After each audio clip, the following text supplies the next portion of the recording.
ቀጥታ ወደ እግዚአብሔር ቃል ነው የሚሄደው። የመዝሙረ ዳዊት 77 ያለውን እናወጣለን። መዝሙር 77 ሃሌሉያ። የጌታ መንፈስ ስም የተባረከ ይሁን። እንደምታውቁት መዝሙር የተጻፈው እንግዲህ ለአምስት ተከፍሎ ነው እንደምናውቀው። በምስጋና ይጀምራል፣ ከዛ ደግሞ የጸሎት እያለ እየከፋፈለ ለአምስት ትልልቅ ርዕሶች ይከፍለዋል። እንደው ዝም ብሎ የተጻፈ ይመስላል፣ ግን በጣም በትኩረት ስታዩት ይሄንኑ ሐሳብ ይይዛልና እኔ ዛሬ ስለ አሳፍ ነው ከናንተ ጋር መነጋገር የምፈልገው። አሳፍን ስናየው አሳፍ ማለት የመዘምራን አለቃ ነው። ግን ዝማሬዎቹን ስታዩ ጠንከር ያሉ ናቸው። ኃጢያንን የማየት ልምድ አለው። አወዳደቃቸውን የሚያስተውለው ትንሽ ከዘገየ በኋላ ነው እንጂ ሲሳካላቸው ሲሆንላቸው ችግር ቻሌንጁ ደግሞ ውጥርጥር ሲያደርገው እናያለንና ዛሬ የመረጥኩት የአሳፍን መልእክት ከመዝሙር 77 ይሆናል። ለእግዚአብሔር ቃል ክብር ቆመን ብናነብ ደስ ይለኛል። እንደዚህ ይላል። አሳፍ ለመዘምራን አለቃ ስለ ኤዶታም የአሳፍ መዝሙር ይላል። ከቁጥር 1 ጀምሮ በጌታ በኢየሱስ ስም አነባለሁ። በቃሌ ወደ እግዚአብሔር ጮኩ፣ ቃሌም ወደ እግዚአብሔር ነው፣ እርሱም አደመጠኝ። በመከራዬ ቀን እግዚአብሔርን ፈለግኩት፣ እጆቼ በሌሊት በፊቱ ናቸው፣ አላረፍኩም። ነፍሴም መጽናናትን አልቻለችም። እግዚአብሔርን አሰብኩት፣ ደስም አለኝ። ተናገርሁ፣ ፈዘዘ፣ ነፍሴም ፈዘዘች። ዓይኖቼ እንዲተጉ ያሳቸው፣ ደነገጥኩ፣ አልተናገርኩም። የድሮውን ዘመን አሰብኩ፣ የዘላለሙንም ዓመት አሰብኩ፣ አጠናጠንሁም። በሌሊት ከልቤ ጋር ተጫወትኩ፣ ነፍሴን አነቃቀኋት። እግዚአብሔር ለዘላለም ይጥላልን? እንግዲህስ ቸርነቱን አይጨምርምን? ለዘላለምስ ምሕረቱ ለልጅ ልጅ ተቋረጠችን? የተናገረውስ ቃል አልቋልን? እግዚአብሔርስ ሞገሱን ረሳን? በቁጣውስ ምሕረቱን ዘጋውን? ይሄ ድካሜ ነው አልሁ፣ የልዑል ቀኝ እንደተለወጠ ይልና ወረድ ብዬ ደግሞ ላምብብ 14 ላይ ተአምራትን የምታደርግ አምላክ አንተነ፣ ለሕዝብህም ኃይልን አስታወካቸው። ያዕቆብንና የዮሴፍን ልጆች ሕዝብህንም በክንድህ አዳንካቸው። አሜን። እንቀመጣለን። ሃሌሉያ። ዛሬ ከእናንተ ጋር መከፋፈል የምፈልገው ከአሳፍ ሀሳብ ጋር አብረን እንድንሄድ ፈልጋለሁ። ማሰላሰል፣ ማሰብ፣ መፈለግ እግዚአብሔርን። አሜን። ዳንኤልን ታስታውሳላችሁ። ምዕራፍ 6 ላይ በጉድጓድ ውስጥ ገብቶ ከሱ ውስጥ ገዝፎ የታየው ለንጉሱ ቅንነቱ ነበር አይደለ? ቅንነቱ ነው ጉድጓድን ያስከለከለው የሚል እድምታ ነበረውና መጸለዩ በእግዚአብሔር ፊት መትጋቱ ከጉድጓድ አላተረፈውም። በጣም ይገርመኝ አይደል? ከጉድጓድ ለማምለጥ ነው የምንጸልየው። በቃ እንዳይመጣ፣ በቃ ፍላጻውን ወደ ኋላ መልስ፣ ወደ እኔ እንዳይመጣ አይነት ጸሎት ጸልየን አስባቸዋል። ፊት ለፊት ሲመታን እንዴ አይሰማም ማለት ነው የምንላቸው አንዳንድ የህይወት ውጣ ውረዶች አሉ። ግን እግዚአብሔር የተመሰገነ ይሁን፣ አጨራረሱ ያማረ ነው። ሃሌሉያ። እግዚአብሔር ለራሱ ክብር መውሰድ ሲፈልግ ለራሱ ማለት ከበድ ያለ ክብር፣ ክብደት ያለው ክብር፣ የሆነ አናሳ ሳይሆን ከበድ ያለ ክብር ለማግኘት ሲፈልግ ከበድ ያለ ቻሌንጅ በህይወታችን ያመጣል። ኢየሱስ ጌታ ነው። ሃሌሉያ። አሳፍም እንዲህ አይነት ውጥረት ውስጥ የነበረ ይመስላል ከንግግሩና ጩኸት ያለበት እግዚአብሔርን መፈለግ ነው። ዝም ብሎ ጩኸት አይደለም፣ ጠንከር ያለ ጩኸት ነው። ምክንያቱም ጩኸቱን ያመጣው መከራው ነውና። ስለ ጩኸት የመጀመሪያው ነጥብ ብዬ ያስቀመጥኩት እጮሃለሁ ይላል ቁጥር 1 ላይ። በቃሌ እጮሃለሁ ማለት ዝም ብዬ አይደለም፣ በመልእክት አይደለም፣ በልቤ አይደለም፣ ብዬ እጮሃለሁ፣ ድረስልኝ ብዬ እጮሃለሁ። እሱ ብቻ አይደለም፣ ምጮሆ ደግሞ ወደ እግዚአብሔር ነው። ወደ ሰዎች አልጮሁም። ወደ መፍትሄ ያላቸው ብዬ ወደማስባቸው አልጮሁም አይደል? መዝሙር ላይ እንደዛ ነው አይደል የሚለው? አይኖቼን ወደ ተራራ አነሳው። አንዳንድ ሰዎች ወደ ተራራ ያነሳሉ፣ ገብቷቸዋል። መፍትሄ አለ ብለው አስበው ያነሳሉ፣ ግን ረዳት የለም እዛ አካባቢ ይመስላሉ። ጉብ ጉብ ሲሉ መፍትሄ ያላቸው ይመስላሉ። ቁልፍ ቦታ ያሉ ስለሚመስለን ወደ እነሱ እንጮህ ይሆናል። ግን አሳፍ ገብቶታል። ወደ እግዚአብሔር ነው ምጮህ። ሃሌሉያ! ፍለጋችን የሚጀምረው ወደ እግዚአብሔር በመጮህ ነው። ለራሳችሁ ተናገሩ፣ ወደ እግዚአብሔር እጮሃለሁ በሉ። ይሄ ትልቅ መልእክት ነው። ሃሌሉያ! ምክንያቱም ወደ ሰው የምንጮኸውን ይመታል ማለት ነው የእግዚአብሔር ቃል። ሃሌሉያ! ወደ ሰው ሳይሆን መፍትሄ ወደምንፈልገው ሳይሆን ትልልቅ ናቸው ወደምንላቸው ሳይሆን ወደ ማን ነው የምንጮኸው? ወደ እግዚአብሔር ነው የምንጮኸው። በጣም ሲያጠነክረው ይላል ቃሌም ወደ እግዚአብሔር ነው ይላል። በጣም እርግጠኛ ሆኜ ነው አጫጫሄ አንድ ቦታ ነው ስፍራው፣ የሚሰማኝን ነው ማቀው፣ እሱም እግዚአብሔር ነው። ሃሌሉያ! ወደ እሱ ነው ምጮኸው። ግን ይገርማቸዋል፣ ሲጮህ ግን በመከራው ጊዜ እግዚአብሔርን ለመፈለግ ሲጮህ ግን የጮህበት ሲቹዌሽን እንደኔ አይነት ነገር ነው። መከራውን እያሰበ ነበር የሚጮኸው። መሰዊያው ላይ ሲደፋ የመከራው ውጥረት በጣም ከባድ የሆነ ነገር፣ እንደውም ምን ይላል? መጽናናት ያልቻለበት ጉዳይ ቁጥር 3 ላይ ረፍት ያጣበት ጉዳይ ቁጥር 4 ላይ የሚያሳርፍ አይደለም። መከራው ማለት ዛሬውኑ መመለስ ያለበት ጉዳይ ነው። ከዛሬ ካለፈ የሆነ ነገር ይበላሻል።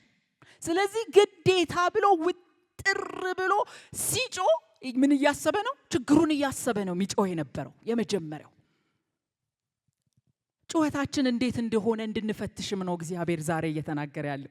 ስንጮህ አንዳንድ ጸሎቶች የማይመለሱ እንዳይሆኑ ስንጮህ እንደ እግዚአብሔር ቃል ካልጮህን ጩኸታችን የሆነ ጽናጽን ይሆንብናል። ይሆናል አይደለም? ዝም ብሎ ይሆንብናል። ዝም ብሎ ጩኸት ይሆንብናል።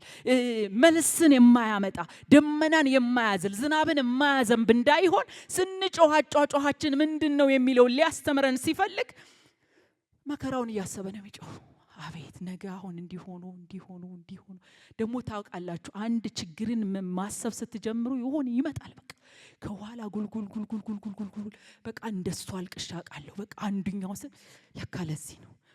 ጭራሽ ጸሎት ቦታ እኮ ነው ያለው። ጸሎት ቦታ ነው ግን ያለው መጽናናት አቃተው። ኮንትራዲክት ያደርጋል፣ አይገጭም? ጸሎት ቦታ ነው፣ ወደ እግዚአብሔር ነው እየጮህ ያለው። የሚጮኸውም እግዚአብሔር ጋር ነው፣ የሚፈልገውም እግዚአብሔርን ይመስላል። ግን ችግሩን እያሰበ ነበር የሚጮኸው። አይገርማችሁም? ጴጥሮስም እንደዛ ነው አይደል? እየተራመደ እያለ ጥራኝ ብሎ እንዳላለ ባህሩን እያየ የሚያሰጥመውን ነገር እያየ ነው ጌታ። እንደዚህ አይነት እምነት እንደው ይጠብቀን አይደል? ካመኑ ማመን ነው። አሜን። ይሰማኛል ብሎ በእግዚአብሔር ፊት መቅረብ አንድ ነገር ነው። ተራራውን እያሰቡ ግን እግዚአብሔርን ማሳነስ ሌላ ነገር ነው አይደል? እግዚአብሔር ይጠብቀን። ስንጮህ እንዴት ነው የምንጮኸው? ችግሮቻችንን እያሰብን ነው። ልክ እንደሱ እያሰበ ሲጮህ መልስ ሳይሆን የሆነ እረፍት ሳይሆን በውስጡ የተሰማው አለመጽናናት፣ ሌሊት እንቅልፍ ማጣት፣ ዲፕሬሽን ውስጥ መግባት፣ ትካዜ ውስጥ መግባት፣ መፍትሄ አልባ የሆነ ጩኸት ነው የሚጮህ የነበረው። ግና ሃሌሉያ ቁጥር 3 ላይ ነፍሴን መጽናናትን አልቻለችም ካለ በኋላ እግዚአብሔርን አሰብኩት ደስም አለኝ ይላል። ምን አደረገ? ስትራቴጂውን ቀየረ። ሃሌሉያ! አሁን መከራዬን እያሰብኩ ብጸልይ ነው የሚሻለው? ችግሬን እያሰብኩ ብጮህ ነው የሚሻለው ወይስ እግዚአብሔርን ያለ ይመስለኛል። ምክንያቱም መፍትሄ አላመጣም። አልቲሜት ጎሉ መቼም መልስ ነው አይደለም? ካለንበት ቀንበራችን እንዲሰበር ነው አይደል ምንጮኸው? መፍትሄ ፈልገን ነው ምንጮኸው። ግን እሱ የጮኸው ችግሩ አግብጦት ስለነበር ከዛ አልፎ እግዚአብሔርን ማሰብ አልቻለም ነበር። ግን መንፈስ ቅዱስ ስሙ ይባረክ። በመሰዊያው ላይ ስንሆን እግዚአብሔር ራሱ እንደዛ ነው አይደል? ይቃትትልናል መንፈስ ቅዱስ። አሜን። ብቻ እንቅረብ እንጂ ብቻ በዙፋኑ ስር እንደፋ እንጂ ብቻ ወደ እግዚአብሔር መተን አቤቱ እንበል እንጂ ሸክምን የሚያራግፍ ጌታ አለን። ሃሌሉያ። ግድ የለህም እንደዚህ አይደለም የሚጸለየው። ሸክምህን ስጠኝ ያለው ይመስለኛል መንፈስ ቅዱስ። ሸክምህን እዛ ጋር አድርግና ኮኔክሽንህን ከኔ ጋር አድርግ። ስትጸልይ እኔን እያየህ ጸልይ፣ ቻይነቴን እያየህ ጸልይ ያለው ይመስለኛል። እግዚአብሔርን ማሰብ ሲጀምር መከራው እያለ ችግሩ እያለ ውጥረቱ እያለ ውጥርጥር ማለቱ እያለ ደስታ ወደ ልቡ ገባ። ለምን ይመስላችኋል? ትልቅነቱን ማሰብ እግዚአብሔርን ስናስብ ትንሽ ነገር ማሰብ አንችልም እንዴ? እንደውም የኛ ችግር፣ የኛ ፈተና፣ የኛ ማዕበል መውጣትና መውረድ እየቀለለ ይመጣል። ለዚህ ነው ዳንኤል ምንም ያልመሰለ ወደ ጉድጓድ ግባ ሲባል የሚያመልከውን አምላክ ያውቀዋል። ሃሌሉያ። ጉድጓድ ለሱ ዝም ብሎ ተራ ነገር እንደሆነ መቼም በመከራ ውስጥ አልፎ የወጣ ሰው ነው አይደል ነገር የሚቀልለት። እኛ ግቢ ብባል አይ ዶንት ቲንክ በቃ እዛው በፍርሃት ብቻ ገና አንበሶቹ ጋር ሳልደርስ መሞት ነው የሚመስለኝ። እግዚአብሔርን ግን እያሰብን ስንገባ ሁሉ ነገር ኢምንት እብቅ ባዶ ይሆናል። ሃሌሉያ። በዚህ መንፈስ ካልጸለይን የድል ሰዎች አንሆንም ማለት ነው። አሳፍ እያስተላለፈ ያለው ይሄንን ነው። እጮሃለሁ ግን ስጮህ አጫጫይ መከራዬን እያሰብኩ ሳይሆን ስጮህ መጮህ ያለብኝ እግዚአብሔርን እያሰብኩ ነው።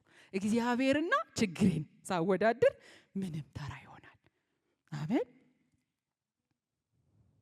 ልክ እግዚአብሔርን ሲያስብ መከራው እንዲህ እንዳላጠወለገው፣ ፍዘት ውስጥ እንዳልከተተው፣ ሌሊት እንቅልፍ እንዳላሰጠው እግዚአብሔርን እያሰበ ሲጸልይ ፈዘዘ፣ ተደነቀ። ይሄንን እግዚአብሔር እያመለኩ ነው ተራራ የሆነብኝ አለ። ሃሌሉያ። እግዚአብሔር ለካ ከበሽታዬ በላይ ነው፣ ከችግሬ በላይ ነው፣ ከፈተናዬ በላይ ነው፣ አላወኩም ነበር እያለ ነው ይጮሃል። ሃሌሉያ። ያ እግዚአብሔር ወደሚፈልገው መስመር እየገባለት መጣ። እግዚአብሔር በጸሎት ቤታችን ላይ በጸሎት መሰዊያችን ላይ ምንድነው የሚያደርገው ብትሉኝ፣ ከኛ ሁኔታ አስወጥቶ ወደ ራሱ መስመር ያስገባል። ሃሌሉያ ሃሌሉያ። ነገሩ እኮ ሳይመለስ ነው ደስተኛ የሆነው። ይቻላል እንዴ? ይቻላል። ችሎታውን እየታሰበ ይቻላል። ሳናቀው እንንሳፈፋለን። ሳናቀው መከራውን ማለፍ እንድንችል ይሆናል። እግዚአብሔር መከራውን መፈወስ፣ ችግሩን መፈወስ ሳይሆን የሚፈልገው እኛን መፈወስ ነው። አይገርማችሁም? ልባችን ካልተፈወሰ ይሄኛው ችግር ሲያልፍ ደግሞ ሌላ ችግር ይመጣል። እንደገና መድማት ነው፣ እንደገና ማልቀስ ነው። እንዴ እኔ መከራ በቃም እንዴ ሮሮ ነው። የማጉረምረም ህይወት ነው። ታውቃላችሁ፣ ማጉረምረም ደግሞ ምድረ በዳ ያስቀራል፣ አያስወርስም። ክፉ ነቀርሳ ነው። እግዚአብሔር ከዛ ሊያወጣን ሲፈልግ እሱን ራሱ እንድናስብ ምሳሌ ልስጣችሁ። ኢዮብንም እንደዛ ነው አይደል? ኢዮብን ቁስሉን መፈወስ ሲችል እግዚአብሔር ሼካታ ካላባጋንዶ ኢየሱስ ጌታ ነው። መፈወስ ሲችል አይገርማችሁም?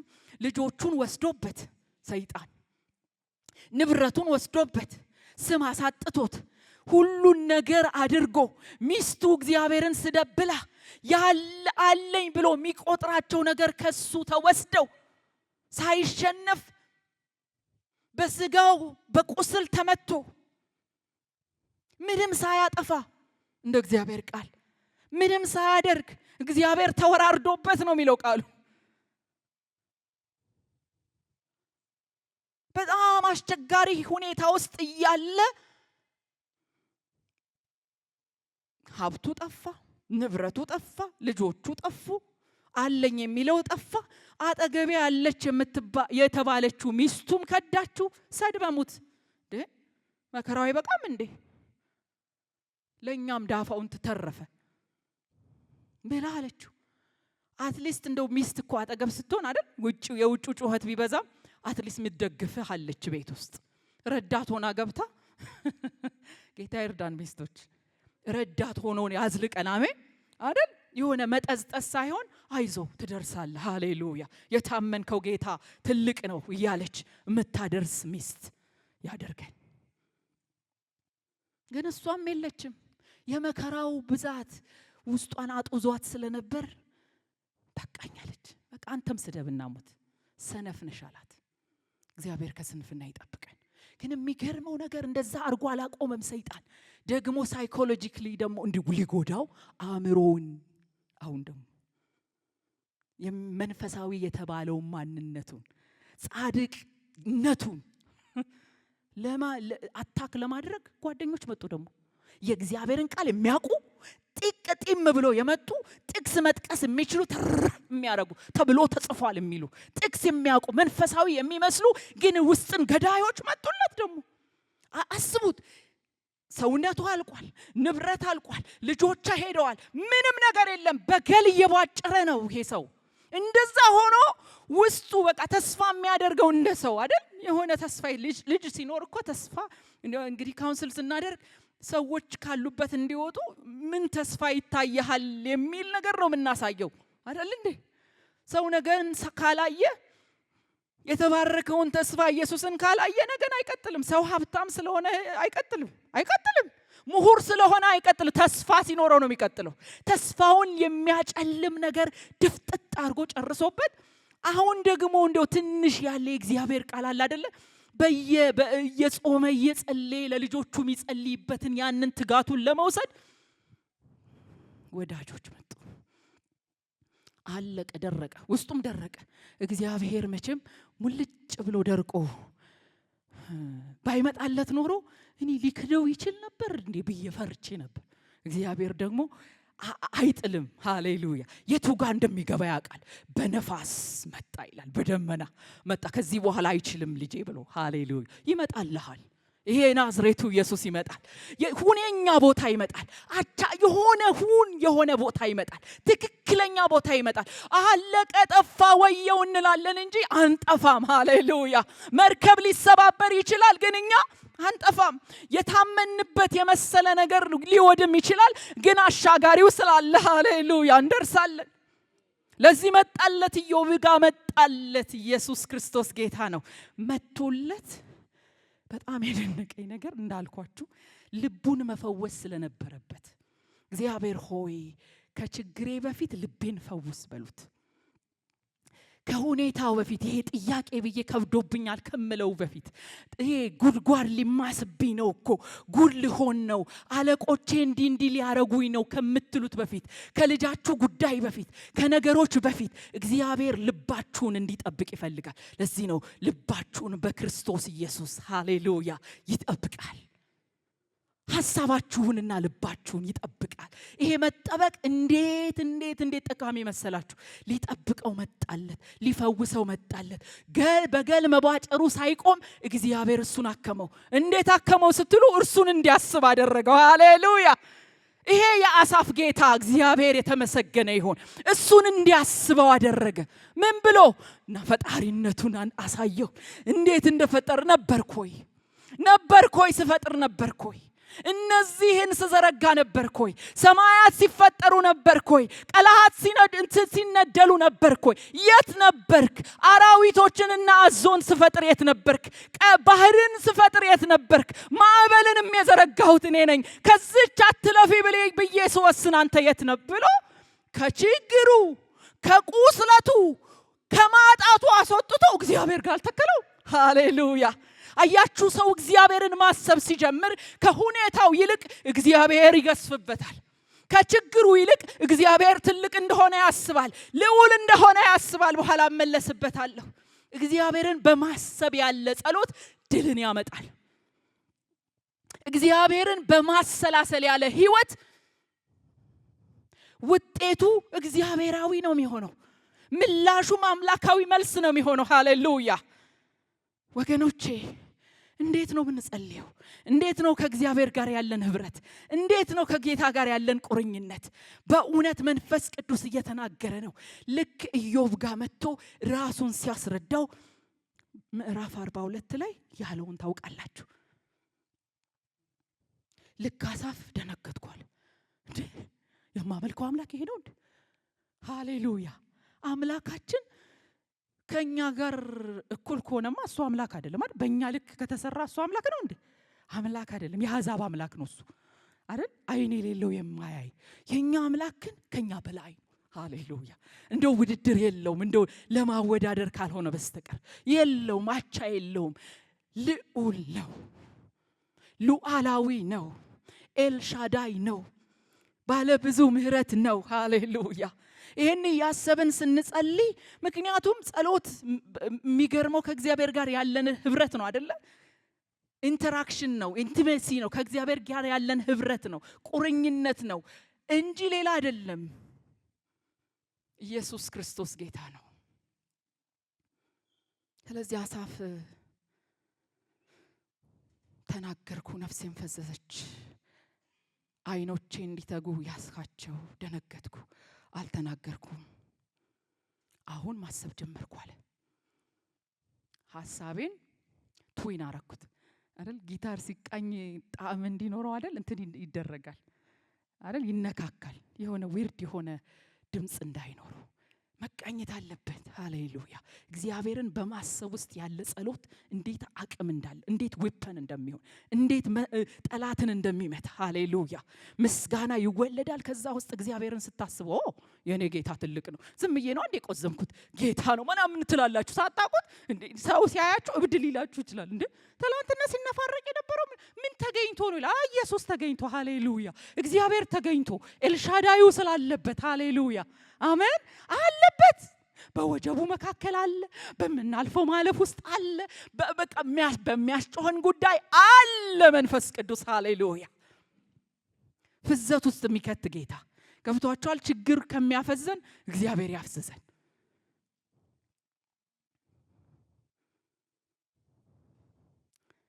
ሶስተኛው ነጥብ እንዳልኳችሁ ማሰብ። ስናስብ ማሰብ፣ ማሰላሰል፣ ማውጠንጠን። ማሰብ፣ ማሰላሰል፣ ማውጠንጠን። ዝም ብሎ ይሄ ማሰብ የሚለው የመጀመሪያው ደረጃ ይመስለኛል። በቃ ዝም ብሎ እግዚአብሔር ስንል ወደ ውስጣችን የሚመጣ የተማርናቸው የእግዚአብሔር ቃሎች አይደል? እነሱ ናቸው ትዝ የሚሉን። ጠላቶቻችንን የምንመታበት፣ ለጥያቄዎቻችን መልስ የሚሆንበት። ኢየሱስ እኮ በእግዚአብሔር ቃል ጢም ስላለ ነው አይደለም ተብሎ ተጽፏል እያለ መጥቶ የጨረሰው ጠላትን። ስለዚህ በእግዚአብሔር ቃል ሰው ሲሞላ ህብረት ሲያደርግ ያንን ማለት ምን ማለት ይጀምራል? እኛ ሰፈር እንትን ነበረች ላም ድሮ ማለት ነው። አሁን የሉም ቀይረው ቦታ ሄደዋልና አያት ነበርና ስታመነዥ አያታለሁ ማለት ሳር ከበላች ቆይታለች ማለት በልታ እንደዚህ አርጋ እንትኑ አቧራውን አንስታ ምናምን በልታ ከዛ በኋላ ዘፍ ብላ ትቀመጣለች እንትኑ ላይ ማለት ነው። መሬቱ ላይ ዝርግፍ ብላ ትቀመጥና ከዛ በላጭ መልክ ደግሞ የሆነ ነገር ታስወጣለች።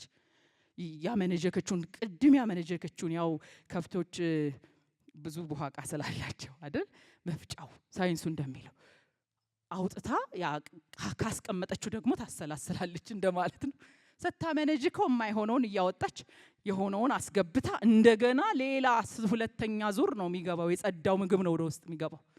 አያችሁ፣ ከምንሰማው ተጠበቁ ሲባል ስንሰማ በእግዚአብሔር ቃል እንድንሰማ ሲታዘዝ፣ እምነትም ከመስማት ነው ከእግዚአብሔር ቃል ነው ሲባል ብዙ የምንሰማቸው የእግዚአብሔር ቃል የሚመስሉ ግን ያልሆኑ ወይ እንደ ሁኔታው እንደ እግዚአብሔር ሲቹዌሽን እግዚአብሔር እንድናልፍበት ወደሚፈልገው ነገር ጋር የተጣረዘ አይነት መስማት ከሰማን ይሄ በዚህ አሁን ባልኳችሁ ማሰብ፣ ማሰላሰል፣ ማውጠንጠን ውስጥ ስንገባ እንዴ ብለን ጥያቄ ውስጥ እንገባለን። ትቶኛል ያልነውን ዲስፕሌስመንት ይካሄዳል። ሃሌሉያ። እንዴ እግዚአብሔር ይጥላል እንዴ ይላል። የቱ ጋር አውጠነጠንኩ ካለ በኋላ በቁጥር 6 ላይ በሌሊት ከልቤ ጋር ተጫወትኩ፣ ነፍሴን አነቃቀዋት ይላል።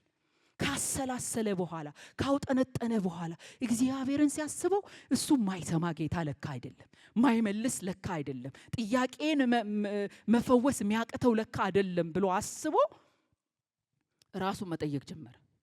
ቁጥር 7 ላይ እግዚአብሔር ለዘላለም ይጥላልን ብሎ ይጠይቃል ራሱ። ስለዚህ ሶስተኛ ማሰብ፣ ማሰላሰል፣ ማውጠንጠን ነው። የዚህ ውጤት ምን ይሆናል? አራተኛው ማለት ነው ራሳችንን ቻሌንጅ እናደርጋለን። ማለት ራሳችንን እንጠይቃለን። ቅድም ስናግረመረም በቃ አንተ እኮ ትተኸኛል ምናምን ነበር እኮ ስንቀርብ የነበረው በቃ እንደዛ ነበር። አሁን አትሞስፌሩ ተቀይሮ ማፈር ውስጥ እንገባ። እንዴ እግዚአብሔር ለካ እንደዚህ አይባልም፣ ትቶኛል አይባልም፣ ስድብ ነው ማለት እንጀምራለን። እግዚአብሔር አይጥልም ማለት ሃሌሉያ። እግዚአብሔር ለዘላለም ይጥላልን? እንግዲህ ቸርነቱን አይጨምርምን? ለዘላለምስ ምህረቱ ለልጅ ልጅ ተቋረጠችን? የተናገረውስ ቃል አልቋልን? እግዚአብሔር ሞገሱን ረሳን? በቁጣውስ ምህረቱን ዘጋውን? ይልና እነዚህን ጥያቄዎች ሲጠይቅ ለካ የጸለየበት ሞቲቭ ትክክል አይደለም። በቃ ይሄ ድካሜ ነው አልኩት። ትተኸኛል ብዬ የጸለይኩት ያ ጩኸት ድካም ነው። ሲጠቀልል ድካም ነው። እግዚአብሔርን ማሳነሴ ድካም ነው። እግዚአብሔር ይተዋል ማለቴ ድካም ነው። ለምን? የጥንቱን ሳስበው፣ ያልተዋቸውን ሳስብ፣ ምህረቱ እስከ 1000 ትውልድ እንደሆነ ሳስብ፣ ለእስራኤላውያን ያደረገውን ሳስብ፣ ተአምራቱን ሳስብ፣ ድንቁን ሳስብ እግዚአብሔር አይጥልም።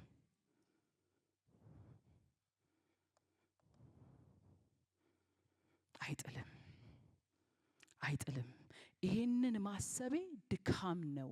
የልዑል ኃይል እንደተለወጠ ማሰቤ፣ ልዑል አይደለህም ብዬ ማሰቤ፣ ልዕልና ያንተ ብቻ ነው ብዬ አለማሰቤ ይሄ ድካም ነው። ከኔ ይልቅ ከአንተ ይልቅ ሁኔታው ገዝፎ የታየኝ እይታ ይሄ የኔ ድካም ነው።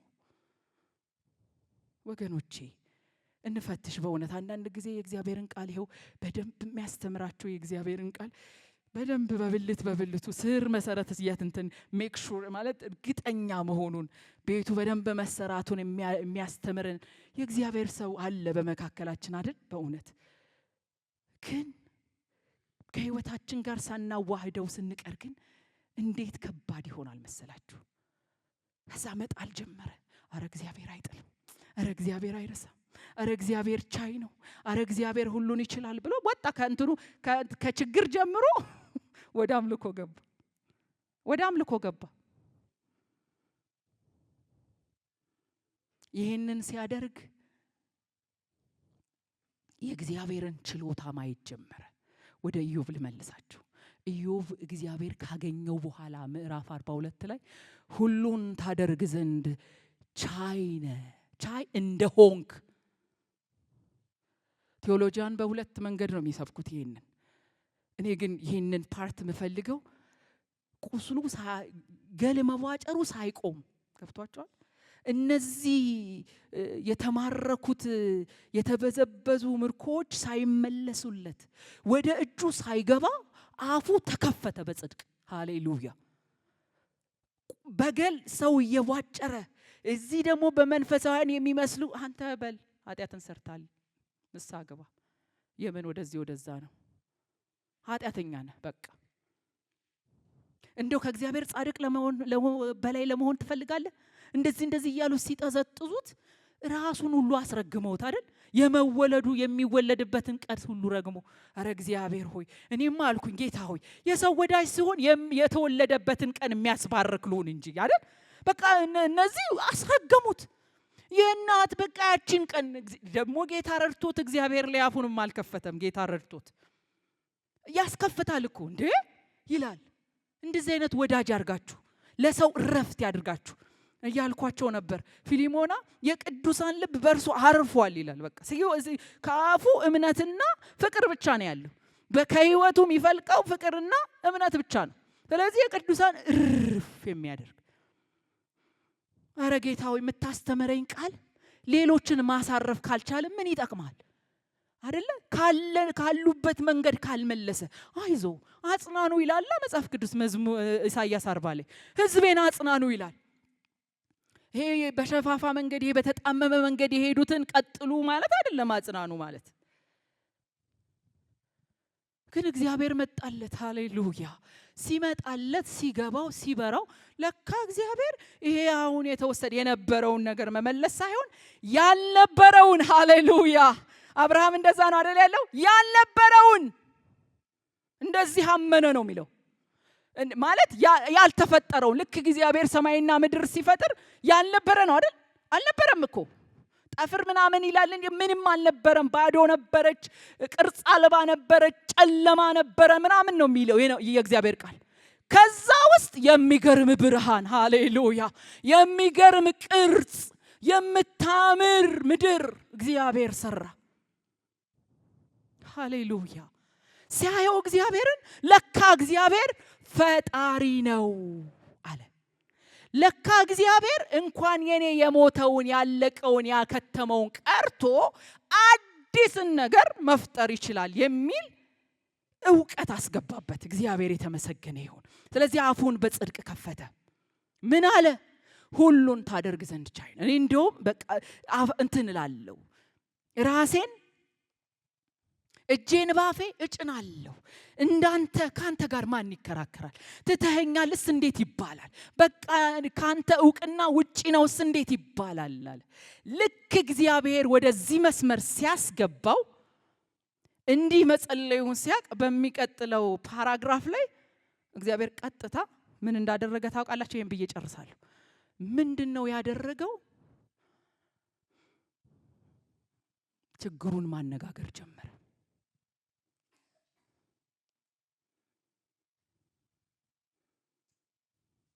ቁጥር 17 ላይ ደመኖች ድምጽን ሰጡ፣ ፍላጻዎች ወጡ፣ የነጎድጓድ ድምጽ በአውሎ ነበረ፣ መብረቆች ለዓለም አበሩ፣ ምድር ተናወጠች ተንቀጠቀጠች። መንገድ በባህር ውስጥ ነው፣ ፍለጋ በብዙዎች ውሃ ነው፣ አረማመድህ አልታወቀም። በሙሴና በአሮን እጅ ሕዝብህን እንደ በጎች መራቸው።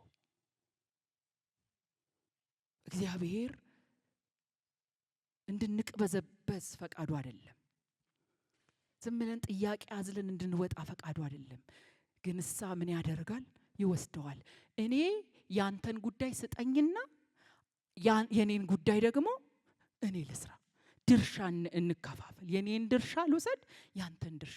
አንዳንድ ጊዜ አስባችሁ ታውቃላችሁ? አውጥታችሁ አውርዳችሁ ምናምን መፍትሄ ለማምጣት መፍትሄ ያለው በእግዚአብሔር እጅ እንደሆነ እየታወቀ ተውተርትረን ተጣጥረን ምን ብለን አንድ መፍትሄ የለም። ለእግዚአብሔር ብናቀብለው ተፈውሷል ነገሩ። የኛ ድርሻ ምንድነው? ማሰብ። ሃሌሉያ!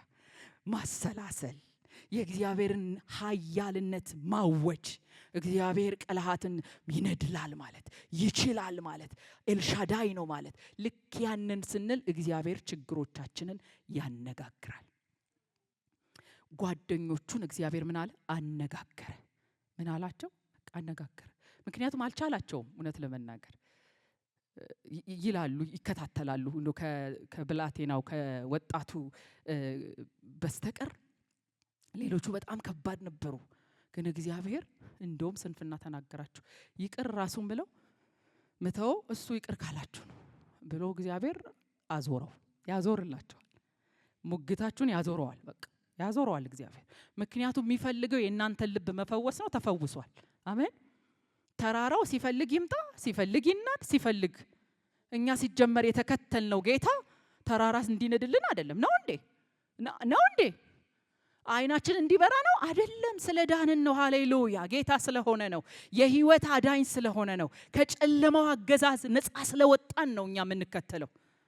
እንደ ሲድራቅ እንደ ሚሳቅ አብድናጎ ባያድነንም እንኳን ብለን ነው የምንከተለው። የሆነ ሽሮና በርበሬ እንዲሰጠን አይደለም የተከተልነው። የምንፈልገውን እንዲሰጠን አይደለም የተከተልነው። ስንከተለው ይሰጠናል እንጂ። አሜን። ስንኖርለት ይኖርልናል እንጂ። ድርሻችንን ስናውቅ ድርሻውን ይወጣል እንጂ። ኑ እናንተ ሸክማችሁ የከበደ ይልና ራሳችሁ አሳርፉ ይላል። እስቲ እንትን አድርጉ፣ እስቲ መላምት ምናምን አድርጉ አይልም። እኔ ነኝ ማሳርፋችሁ። አትታገሉ፣ ከሁኔታው ጋር አትታገሉ። በእኔ መገኘት ውስጥ ግቡ፣ እኔን አሰላስሉ፣ ከኔ ጋር ዋሉ፣ ከኔ ጋር ውጡ ውረዱ። ያን ጊዜ ሃሌሉያ ኢያሱ ላይ እንዳለው አይደል? ማንም አይቋቋምህም።